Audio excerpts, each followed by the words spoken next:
as part of this, as part of the radio show, I came up with the answers to several secrets. Now, it's not secrets to you because you people are different.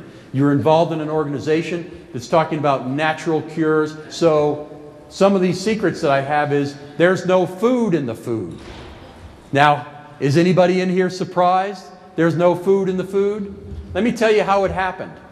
Some bright guy came along and said, the plant's this big. I bet you if I gave it some nitrogen, how many have grass at home that they put fertilizer on? You ever read on it? How to get your grass green? Anybody know real fast? Throw nitrogen on it. It gets green right away. So this crazy guy said, I have a wonderful idea. Let's give this little plant some nitrogen. So all of a sudden, got this great big plant. Well, the reason the plant was only this big to begin with was the topsoil was a problem. The topsoil really wasn't supporting the growth of the plant. So the fertilizer basically took the last of the topsoil and got rid of it. It killed it. So now here's this plant that might be big, but it really has no nutritional value to it. It's unable to maintain itself. It's unable to have an immune system against bugs. So what happens to it is what comes along next? Pesticides, because this unhealthy plant was covered with bugs. So they had to come up with a pesticide to kill the bugs on the plant. Minerals, what's the plant do for us? Minerals convert from an inorganic source in the dirt. Like, for example, if you needed iron, here, have some nails. They're made of iron. But you can't get it because they're inorganic. But if I basically took a plant, like spinach, and there was iron in the soil, and the minerals in the soil went into the plant, converted from inorganic to organic, then I could give you spinach. A heck of a lot better idea than eating nails. Now, inexpensive, cheap, one-a-day gizmo gadgets from a lot of different sources are using inappropriate, inorganic sources of nutrients. When they come from food, they have all the missing ingredients. So, when I talk about there being no food in the food, there is no food in the food because they're intentionally taking the food and removing. How many of you in here have heard of enriched flour? Enriched flour is the biggest joke in the world. They take out 35 things, they put back 4, and what do they dare call it? Enriched. I mean, that's pretty silly. Totally silly. They take the germ out and they feed it to the pigs. They take the rest of it out, they feed it to the cows. We need it. They don't need it. Because half of them can't digest that stuff anyway. They like grass. That's what they eat. But they're trying to fatten them up. And, you know, another important thing with the food problem is that years ago, you could buy a meat product or an egg product, and it had vitamin B12 in it. Well, the situation is with the overuse of antibiotics in our animals, there's no B12 any longer in egg yolks. There's no B12 any longer in liver. I mean, why did people eat liver to begin with anyway? It was really for the nutrition of it. Nobody liked the way it tasted. I mean, unless you know, soak it for 6 months in something or other that tastes good. But the deal is now is that, you know, there's no reason to eat it because there's no nutrition anymore.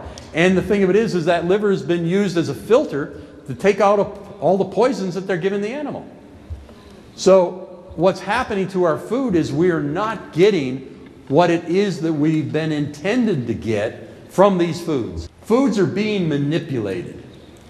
There's a little black cookie and another little black cookie with white stuff in between. You take them apart. Yeah, you guys said it. They're not coming after me. They'll be after you. And they have 26 different appetite stimulants that they use in that cookie so that you can't eat just one. You can't eat just one. You have to have 3 or 4 or 5 of them. Now, how many people in here think calcium you get from dairy? You do? You do? You think you do? Okay. Well, the thing of it is, it might be a good idea except for the fact they cook the dairy. And when they cook the dairy, they take organic calcium in the dairy and they basically convert it to an inorganic source so you can't get it out. So when you get it, you end up eating it in the dairy. What's it do? It deposits all over your body, in your kidneys, in your joints as arthritis, and that's what's happening with it. Now, all of you remember the cone heads? The Coneheads, they said they were from France, and I apologize to the French people. But the deal is they were really from Remulac. And they would send one of their number down to the store to get a great big thing of half-gallon of milk, and they would pour it down their face and mumble and carry on. And they called it, if you remember this, mucus from lactating mammals. If that won't fix you from having dairy, nothing will. But the deal is there's over 400 proteins in dairy that the body misinterprets as bacteria. So consequently, allergy becomes a big thing. Children get ear infections all the time, and it starts because of dairy allergies. So they've even messed with that. We're the only critter on the planet that has dairy or milk after breastfeeding. I have patients where I say, you got to go off this stuff and you got to go off dairy. And they go, what do you mean I got to go off dairy? What am I going to do about my bones? And I said, well, have you ever seen a cow? And they go, yeah, I've seen a cow. I said, was it out there in the field with little old wrinkled up bones? No, it's out there eating grass and it's got great big bones. It's got huge bones. See it drinking milk out there? No, only California cows. Have you seen the California cow ads?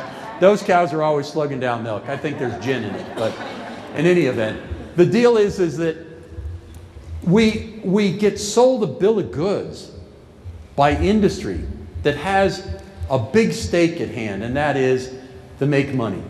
The fellow who wrote the book, Paul Stitt, who I interviewed on the Health Detective Show, he worked for two of the, and he doesn't mention their names on there, and I won't mention their names, but two of the largest flour cereal companies there are. And he basically was an idealistic researcher who was able to design a protein that a very small amount of this protein would feed a starving nation. And this particular company, he thought they finished the job ahead of time. They were expecting a bonus. They were called into the president's office and they were all fired. And he said, we're all fired. And the president of the company said, yeah, you're all fired. We can't make a living if people are only going to eat a bowl of this stuff a day and have no other nutrient requirements all day long. And so he fired a lot of them. And the man went on to another thing and actually developed another product, but he's the one that told me on the radio show about that black cookie on the white stuff on the black cookie thing. So our foods are being manipulated. They're being manipulated in every way, shape, or form. I mean, pick up a label and read the label. I can't pronounce any of those. They're 27 words long, well, letters long, with numbers in here and there and everywhere else. They're chemicals. And the reason they're chemicals is they want to keep this stuff on the shelf forever after. The rats won't even eat it by then. No one will eat it because it will only steal from you. Your vitamins may be killing you. Now, that's a pretty strange title for a CD, but the situation is that they haven't developed any new vitamins recently. And what I mean by that is that there's nothing in it for the pharmaceutical companies to spend their time and energy to come up with a new vitamin. Because if they came up with a new vitamin, they'd have to put it in everything, and that's going to cost money, and they don't want to lose any more money. So what happens in a synthetic pharmaceutical constructed vitamin is, if you imagine that there are a bunch of 5-foot-high dominoes right down this aisle here, and that I come and I pull out 5 here, and I pull out 5 there, pull out 5 down there, and then I come up here to the beginning of this thing, and I tip over the first one, and it goes, and it stops. And the reason it stops is because nutrients are synergistic. One requires the next, requires the next. They require the cofactors that connect them. Take an apple. It's got all the cofactors in it. It doesn't need cheese to go with it to make it complete. It's complete the way it is. If you take a carrot, it's complete the way it is. It has everything intended in that carrot to make it work is in the carrot. But what happens with these cofactors, if they're making this stuff from the janitorial pharmaceutical closet, they're not putting the things in it that are the cofactors to make it work as it should. So when it goes and stops there, where's it going to get the cofactors to start that process back up again? It's going to get it from you, from you, from you, from you, from me, from all of us. So the incomplete nature of a nutrient could be killing you because it's creating vitamin deficiencies. Now, if you take a product that's made from a whole food substance, what you do with it, here's this domino row, and you tip over the first one, and it goes bang to the last one.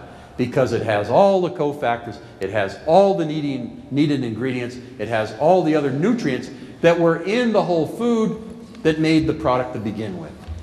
In a product, the most important ingredients are not on the label. Can anybody tell me why they're not on the label? They're not on the label because they haven't figured them out yet. They don't know what they are. They just know that if you use whole food, you get an effect. How many people take the product and feel the effect of it? Show me a hand. How many people? Do you feel a difference? Yes, absolutely you feel a difference. Why is that? It's that way because the product is still alive.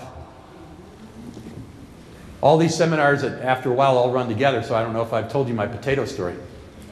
So the potato story is basically that when I was a kid, one of the things we did at school, because they didn't have computers, was that we took potatoes, we cut them in half, we put them in a glass, we put toothpicks in them, and they grew pretty flowers. Try that today with a potato. I dare you to try it today with a potato. You know what you'll get? A stinky mess. Because the potatoes have been nuked. They've been exposed to radiation. And this brings up another point that I want to share with you, is the manure index. The manure index is this big farmer down south had chickens and pigs and cows and all these other animals, and his wife, she was a city gal, and she said, the smell of this place is either you or me or those animals, but something's got to clean this place up. So he's thinking, well, he said, I got all these animals, I got all this manure, what am I going to do? So he went out in the front yard one day where a big pile of manure was, and he hit a big sign that said, for sale, fertilizer. What a bright idea. Because he'd been trying to get rid of manure, and all of a sudden he's got fertilizer, which is a great idea. So consequently, why is it that potato wouldn't grow? Why is it the potatoes in the store are dead? Is it because the nuclear industry has taken a pile of nuclear waste in the front yard and pounded a sign into it that said, nuking material for potatoes to irradiate them in the field for every unimaginable reason, like to be able to keep them on the shelf forever? When I was a kid, you could take a potato and cut it 4 ways, stick it in the ground, you had 4 potato plants. What do you get today? You get a rotten potato. Food should give you energy. If food is not giving you energy, it's stealing energy. So the foundation for excellent health is a number of things, but it is organic food to begin with. It is food raised with a consciousness. Also natural water. Water is so important. So important. Not reverse osmosis water. It pulls all the minerals out. When you pull all the minerals out of your water, what happens to you is you can't create a gradient between the inside of the cell and the outside of the cell. And when that happens, you can't communicate. You can't maintain the electrical nature of the body that you need. Electrolytes, magnesium, potassium, calcium, chloride, and so forth. These guys are needed to create an electrical component to you because your brains run on electricity, your nerves run on electricity, every aspect of your body runs on electricity.